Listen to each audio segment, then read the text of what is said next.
Assalamualaikum warahmatullahi wabarakatuh. Halo anak-anak 9C dan 9D. Berikut adalah video pembelajaran materi persamaan kuadrat. Sebenarnya, video ini adalah video ulasan kembali LKPD yang telah Ibu berikan atau Pak Danang berikan kepada kalian saat pembelajaran di kelas.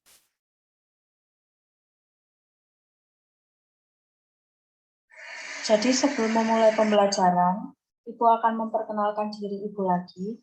Nama saya Anissa Rahmawati. Kalian bisa panggil saya Bu Nisa. Saya dari Universitas Muhammadiyah Malang, Fakultas Keguruan dan Ilmu Pendidikan, jurusan Pendidikan Matematika. Kebetulan, magang saya ditempatkan di SMPN 25 Malang, dan guru pamong saya Pak Danang, jadi saya mengajar kelas 9C dan 9D. Oke anak-anak, jadi ada yang masih ingat apa sih itu persamaan kuadrat? Persamaan kuadrat adalah persamaan yang dihubungkan dengan tanda sama dengan, dan pangkat variabel tertingginya adalah 2. Coba kalian buka di LKPD kalian, halaman pertama, paling awal sendiri. Bentuk umum dari persamaan kuadrat adalah AX kuadrat plus BX plus C sama dengan 0. Nah, di situ A dan X disebut koefisien. Koefisien ini berbentuk angka. Kemudian, X kuadrat dan X di situ disebut variabel. Variabel ini biasanya huruf. Sementara C di situ disebut konstanta. Konstanta ini juga berbentuk angka, tapi tidak ada embel-embelnya variabel. Dari definisi persamaan kuadrat, pangkat variabel tertingginya harus 2.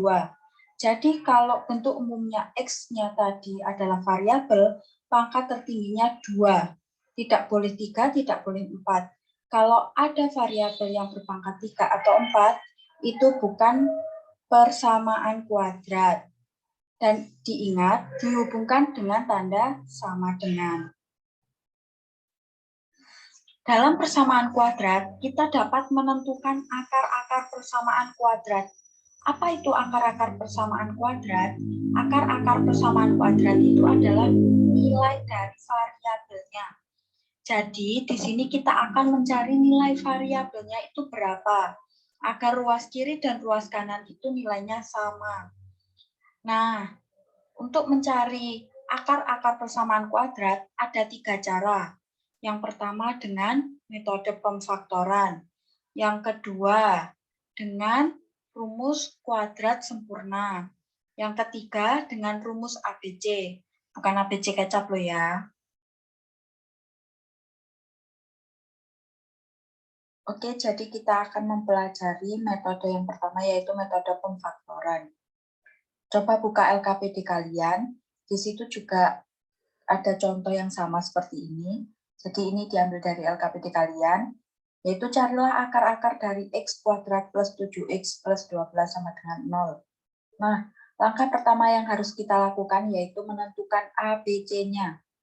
Di situ A ketemu 1, B 7, C 12 dari mana? Nah, sebenarnya di depan X kuadrat itu ada angka 1.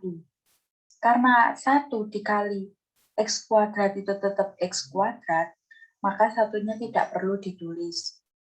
Kemudian B-nya itu 7, C-nya itu 12. Diingat A dan B itu adalah koefisien, dan C itu adalah konstanta, kembali ke bentuk umum yang tadi. Nah, langkah selanjutnya yaitu menentukan A kali C. Di situ A-nya 1, C-nya 12. Maka 1 kali 12 sama dengan 12. Kemudian menentukan P kali Q.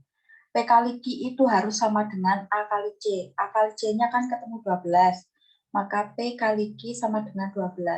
P kali Q itu adalah angka-angka pembentuk. Jadi berapa kali berapa sama dengan 12.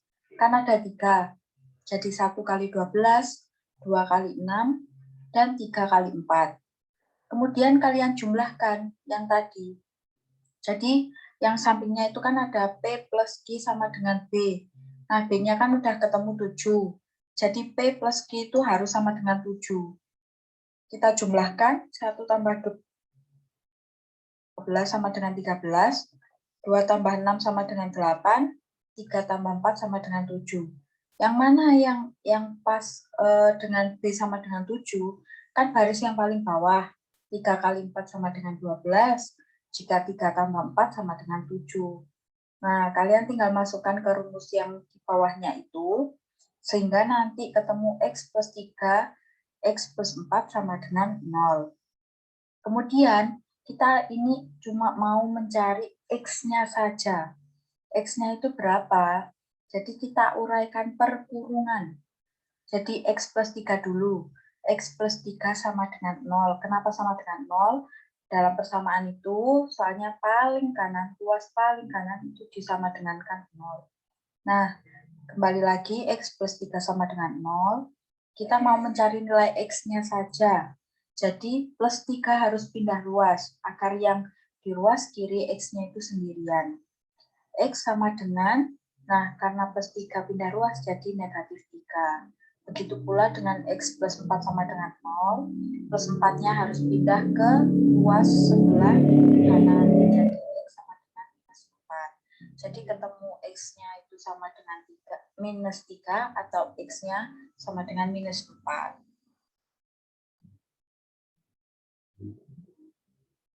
Cara kedua yang dapat kita gunakan untuk menentukan akar-akar persamaan kuadrat, yaitu menggunakan metode kuadrat sempurna. Rumusnya yaitu X plus setengah B kuadrat sama dengan setengah B kuadrat minus C. Nah, coba kalian hitung yang dari slide sebelumnya, yaitu X kuadrat plus 7X plus 12 sama dengan 0. Coba kalian hitung menggunakan rumus kuadrat sempurna. Caranya sama, ABC-nya dicari dulu. Karena ABC-nya tadi kan udah ketemu, tinggal kalian masukkan, coba hitung. Pekerjaan kalian yang menggunakan metode pemfaktoran dan kuadrat sempurna sama atau tidak. Jika tidak sama, berarti masih ada yang salah. Cara terakhir menentukan akar-akar persamaan kuadrat yaitu menggunakan rumus ABC. Nah, rumusnya seperti itu. Sama, dengan soal yang sama, X kuadrat plus 7X plus 12. ABC-nya sudah ketemu. Coba kalian masukkan ke dalam rumus ABC tersebut. Nah, hasilnya harus sama dengan yang menggunakan metode pemfaktoran. Kalau tidak sama, coba ulangi lagi, dan ulangi lagi. Materi selanjutnya yaitu membentuk persamaan kuadrat. Jadi, ini itu kasusnya kalau yang diketahui akar-akarnya. Tapi kita mau mencari persamaan kuadratnya itu berapa. Nah, coba kalian perhatikan itu di contoh 1 dan 2. Itu juga ada di LKPD kalian. Silahkan buka LKPD-nya. Tentukan, coba fokus dulu pada contoh pertama. Tentukan persamaan kuadrat yang memiliki akar-akar 5 dan minus 2. Misalkan kalian anggap 5 itu adalah X1 dan minus 2 itu adalah X2. Jadi kalian uraikan satu-satu. Misalkan X1 sama dengan 5. Nah, tadi kan kalau persamaan kuadrat itu belakangnya sama dengan 0 kan? Jadi 5 itu harus pindah ruas agar yang ruas kanan itu 0, sama dengan 0. Jadi plus 5 pindah ruas jadi negatif 5. Jadi X min 5 sama dengan 0. Kemudian untuk X2 sama dengan min 2 itu perlakuannya sama dengan X1 sama dengan 5. Jadi ruas kanannya harus sama dengan 0 dulu. Jadi minus 2 di ruas kanan harus pindah di ruas kiri. Minus 2 kalau pindah ruas jadi plus. Jadi X2 sama dengan minus 2 itu sama dengan X plus 2 sama dengan 0. Kemudian tinggal kalian masukkan saja sesuai rumus yang tadi. Yang ada di slide metode pemfaktoran. Jadi X min 5, X plus 2 sama dengan 0. Kemudian kalian kalikan pelangi. Perkalian pelangi itu yang ada di dalam kotak. Seperti itu sehingga ketemulah persamaannya. X kuadrat min 3X min 10 sama dengan 0. Kemudian untuk contoh yang kedua, itu kalian tinggal kalikan pelangi saja, ruas kanan dan ruas kiri. Kemudian ruas kanan kalian nolkan. Jadi yang di ruas kanan harus pindah semua ke ruas kiri. Paham? Ibu harap kalian paham semua. Amin.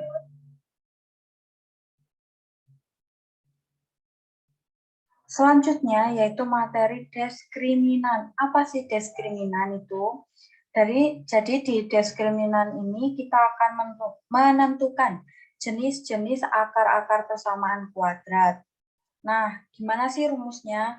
Rumusnya itu D sama dengan B kuadrat min 4AC. Di situ sudah ada keterangannya. Jika D-nya lebih besar dari sama dengan 0, maka akar-akarnya real. Nah, jika D lebih dari 0, maka akarnya berbeda. Berbeda itu maksudnya bagaimana? Berarti misal akarnya 1 itu 5, yang 1 itu minus 2. Nah, jika D-nya sama dengan 0, maka real dan sama. Maksudnya sama ini gimana? Jadi akarnya itu dua-duanya itu sama. Misalkan X1-nya 5, X2-nya ya 5. Itu yang dimaksud sama. Jika D-nya kurang dari 0, maka akar-akarnya tidak real atau imajiner. Gitu. Dalam LKPD kalian halaman terakhir, itu ada tugas individu, ada 3 nomor, 1, 2, dan 3. Kalian kerjakan semua di buku tulis, di foto, dikirim di WA Ibu, terakhir hari Rabu. Oke anak-anak, jadi cukup sekian video pembelajaran ini. Tugasnya jangan lupa dikerjakan. Dan jika Ibu ada salah-salah kata, Ibu mohon maaf.